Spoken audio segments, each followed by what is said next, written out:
All right, everybody. We left off yesterday, right where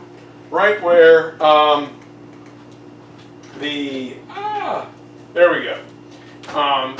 We left off right where Louis and Marie had been back in Paris for quite a long time, and the problems with the French Revolution were pretty much an urban problem. Most of the countryside at this point was doing just fine. And so we have this issue with the Queen of England, a young lady named Marie Antoinette. Now, I'm not making excuses for her, but Marie just doesn't get it. She is the youngest child of the Queen of the Austrian Habsburg Empire, Maria Therese. She is the youngest of 16 children. She grew up a spoiled rich girl. All right, she is just so oblivious to the common people because she's never been exposed to them. And when she's betrothed to Louis, they have problems conceiving a child. Louis had some physical issues, and they don't spend a whole lot of time together. And so she spends a lot of money on clothing and on jewelry. She wanted to play peasant, so she had a little hut built in Versailles, and she used to spray perfume on some sheep to make them smell better. So she's just completely out of touch with this whole thing. And she becomes a counter-revolutionary. The king had said that he is going to stay there for his people as this new monarchy is being brought on board. But the problem is it's just not quite working. And some of the nobles began to flee. All right, some went to French colonies overseas in like the Caribbean. Some went to the Holy Roman Empire. A few might have gone down to Spain, but everybody is getting out of town. And Marie Antoinette says that since, hey, a lot of our friends are leaving Louis, maybe we should head to other European capitals. And Louis is like, no, I'm going to stay, I am the king, I am going to support my people. And things keep getting worse. Some nobles are beaten up, some are killed. So finally, Marie convinces Louis that the best thing they should do is to leave France. The revolution's getting out of control, it's getting more violent. We've got to get out of here. And so here is where Louis makes a mistake. I always like to say, if you want to get lost in the 1700s, you walk into the woods. Or go on a royal, carriage ride. I'm going to go have a picnic with my wife. And then you just keep on going. Well, Louis and Marie are going to leave dressed as peasants. They're going to dress up as woodcutters. And what is astounding, I use the example at the Centennial Park in Atlanta. A guy before the Olympics blew off a bomb in Centennial Square, or Centennial Park. And with modern FBI and helicopters and heat-seeking radio, it took 10 years to locate this man eating out of a dumpster in Murphy, North Carolina, hiding in the mountains. Right? And that's in the modern day, like the mid-2000s, that he was finally captured. And so what happens just defies all explanation. Louis leaves, and as he's getting close to the border, to the Holy Roman Empire, part of the territory which Marie Antoinette's brother controls, Marie is like, Louis, I'm hungry. I want to stop and get something to eat. And they're literally 8 miles from the border. You could practically see it. Louis, I'm hungry. No, dear Marie, I get it.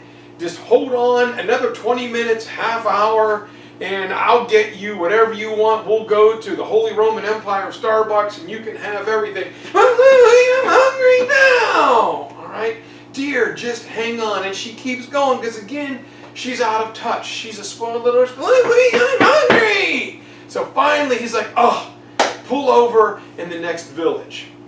And they get to the small town of Rennes. If you guys can remember, in my classroom, behind where the screen normally hangs, there is a silhouette picture of my buddy and I standing atop this monument is the Pennsylvania World War I monument in Varennes, France. We are about 75 yards from the exact place where Louis stops. And he goes into a little bakery. And he goes, oh, bonjour, oh, I am here, France. I would like to get, a cup of grande Starbucks, caramel macchiatos, that fancy coffee rich people drink, and I would like a couple, baguettes. Can I get a couple eau clairs? Let's see, anything else in there that you have? No, that should do it. No, throw in a couple croissants, baguettes, and 2 cups of coffee. And the baker is there. He's like, Monsieur, you look familiar to me. And Louis is like, oh no, I'm not from here. I'm from Brittany, way over on the other side of the country. We're kind of falling on hard times. I'm looking for work. And the baker's like, yeah, but you look like someone. I do not get it. He's like, no, not me. Are you sure you're not from around here? And Louis is like, no. And the problem with Louis is he's got this big kind of like longish nose and a big kind of like beer gut, kind of like your fat uncle. And his hands aren't hard and callous like, he was a woodcutter swinging, his axe. It's just not who Louis is. And the baker's wrapping up his baguettes and he's, getting the coffee poured and he's thinking, okay, here's your croissants. And as he's handing the coffee, he's like, okay, that'll be 1 franc. Are you sure? I don't know you. Louis is like, no. Bonjour, monsieur. Au revoir. I'm going to go. And Louis reaches into his pocket, and he pulls out a franc. And he hands it to the baker to pay. And the baker looks at the money. He looks at Louis. He looks at the money and says, it's the king! The king is trying to escape. Louis literally tried to buy his breakfast meal for his small wife with money with his picture on it. So instantly everyone realizes that Louis is a counter-revolutionary. He was working against the revolution. So they capture him and they send him back to Paris, where he is placed under house arrest. Now, all the other European royals, you got to remember, at this time, most all the royals are interrelated, but some of the prime timers are the brothers and relatives of Marie Antoinette. The European royals threaten war. So help me God, if you harm one hair on the head of any of the French royals, we will invade to keep them safe. And so Louis is ironically discovered on August 27, 1791, 2 years after the Declaration of the Rights of a Man and a Citizen was written. Emperor Leopold II of Austria and Frederick William of Prussia, Marie's family members, say they are going to intervene to protect the royal family. Many other European monarchs are going to agree. And the revolutionaries in France who are trying to change the government all of a sudden feel that everywhere they look, they're surrounded by a monarchy that doesn't like them, that wants to threaten them. And so at this point, the French Revolution had not been overly violent up to this point. People had organized themselves into political parties like Democrat and Republican. The largest of these groups was known as the Jacobins or the Jacobins. All right, that's how we would say it here in the United States. And they assumed leadership in the new legislative assembly, the National Constituent Assembly. And with France reeling from internal turmoil, the division between those who support the Pope and the Catholic Church and those who support the Constitution, from the financial turmoil caused by the wars and the inability to collect taxes, the government loses their mind and they say, well, if it's going to happen, we need to strike hard and we need to strike fast. So they declare war on powerful Austria. And it is this declaration of war against Austria that changes things, that really makes things take a turn for the worse. It radicalizes the revolution. It's what is officially called the Second Revolution, where the constitutional monarchy is disbanded. The king and queen are under arrest. They are no more. And a republic was established where you get to vote and elect your leaders. Now, when the war with powerful Austria takes a turn for the worse, it is representatives from the different neighborhoods or wards of Paris that take over. So imagine around the high school, if we get the neighborhood across the street, Celtic Court, and then Homestead Village, and then the yellow townhouses, and then we go to the Highlands, we go to Camden Place, we go to Winmore, we go to Claremont. Those are now just people from those neighborhoods are going to be elected to run the government. If you don't live in one of those neighborhoods, who is your representation? And this new government breaks into the royal palace, and they force the king and queen to seek asylum in the legislative assembly. They've got to go to the National Constituent Assembly and say, can you protect us from these people? They're now literally under house arrest. And so they declare war on Austria, and now things are going to get really, really bad as the war is going badly. And this is going to be representative. This is when the poor is going to take over. There's a group of people known as the sans-culottes. They're named for their pants and their work clothes. Think of like Carhartts. These guys were the poorest of the poor. They were day laborers. They would go around and hopefully that someone needed their help for a day. They would get paid for that one day, and they might have a job the next. They are tired of being overlooked, and they are getting ready to take over. And so the first week of September 1792 is known as the September Massacre, where French citizens led by the sans-culottes will break into the city jails, and they are going to go crazy. They are going to kill 1,200 inmates, all in the city jail, saying, you are counter-revolutionaries. And the people in the jails are like, if we were counter-revolutionaries, would we be in jail? Who do you think threw us in here? It was the nobility. So they killed 1,200 of their own people. And this is led by this subsect of the Jacobins known as the sans-culottes. They're poor, they're numerous, and they're angry. Right? They felt completely ignored by the lower class, by the middle class, by the upper middle class, and by the nobles and the king. They're angry. They want relief from food shortages and inflation.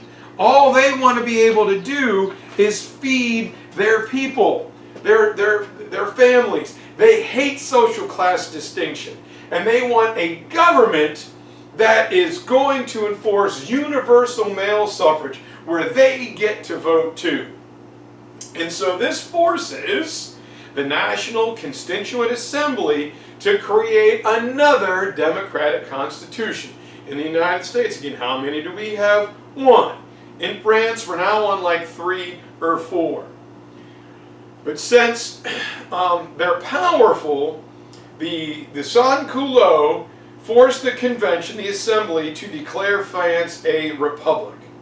And because the sans-culottes are again so numerous and powerful, the Jacobins in the assembly are going to work with them. They're going to overthrow the monarchy. And in December of 1792, King Louis XVI will be put on trial. He will be found guilty, and in January 1793, he is beheaded by the guillotine. If you ever go to Paris and you see the movies, there is the Champs-Élysées, where all the yellow shirts were protesting. There is the Arc de Triomphe. At the end of it is going to be the Louvre, now the museum. Well, right in front of that is a big obelisk called the Place de la Concorde, where an obelisk that Napoleon is going to steal from Egypt is brought. That is where Louis was beheaded. Now that Louis is beheaded, figuring that all of Europe is going to declare war on them, the French declare war on England, on the Netherlands, and on Spain. Now France is already fighting powerful Austria. They're engaged in a civil war, and now they're literally taking on all the heavyweights of Europe, Spain to the south, Netherlands to the northeast, Great Britain to the northwest. They're fighting everybody. And a French civil war as soon is about to follow, causing further unrest and destabilization at home. So I'll tell you one more quick story, and then we're going to talk about the Reign of Terror tomorrow. Going through all of this is Marie Antoinette. Now she will be, beheaded, almost, about 9-10 months after her husband. And there's a saying that has been attributed to her: "Let them eat cake." If the poor people are starving, let them eat cake. This is not like birthday cake. This is not like licking the wooden spoon from the cake batter. What cake was is if you bake a loaf of bread and you dump out the bread, it is the burnt stuff or the crust left inside the pan. The stuff that's really hard to scrape out, that you have to soak. Most people fed it to their dogs. And everyone heard, "Oh, let them eat cake." Well, she never said that. Her mother did. Queen Maria Theresa said, "Well, if your people are starving, my dear, let them eat cake." Well, Maria didn't say it. It was her mother. And so Marie Antoinette is brought out, and she thought that, she knew she was in trouble and she worried about her children. And if you were a royal or a nobleman, they took you to a really sharp guillotine that the thunk could cut your head off right away. Well, Marie thought she was going to get the royal treatment, but the people hated her. She was Austrian, she was rich, she squandered their money. So they take her out and they strip her of her royal gowns and put her in like a burlap feed sack. And they put her in like a portable jail cell, like a bird cage, and they drag her through the streets of Europe. People spit at her, they call her names, they throw rotten food at her, and then she's taken, you can still see it, her guillotine was only about this big, kind of rusty, and Marie Antoinette is beheaded as well. So the king and queen are gone. And it is in April, right between the beheadings of Louis and Marie Antoinette, France establishes two committees, the Committee of Public Safety and the Committee of General Security. We're going to talk about them and end the French Revolution tomorrow. Thanks, guys. Hope to see you soon. Hopefully you're all going to meet me on that Google Meet on Monday, and we'll talk to you.